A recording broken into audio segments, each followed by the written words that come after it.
stato un momento istituzionale a mio parere necessario, anche se non dovuto. L'assessore regionale alla salute Riccardo Riccardi, facendo il punto sulla situazione dell'ASP Moro in occasione dell'assemblea dei sindaci del Medio Friuli svoltasi a Codroipo.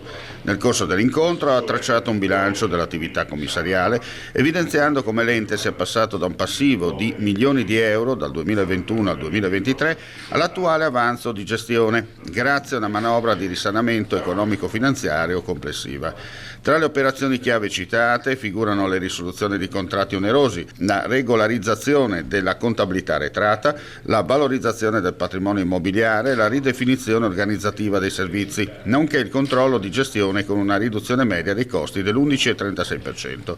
Importanti anche le azioni di risanamento sulle posizioni fiscali pendenti, il recupero crediti e l'attenzione all'occupazione. È stato inoltre fatto ordine nel servizio sociale, separando chiaramente i conti e garantendo la tempestiva erogazione dei benefici ai cittadini.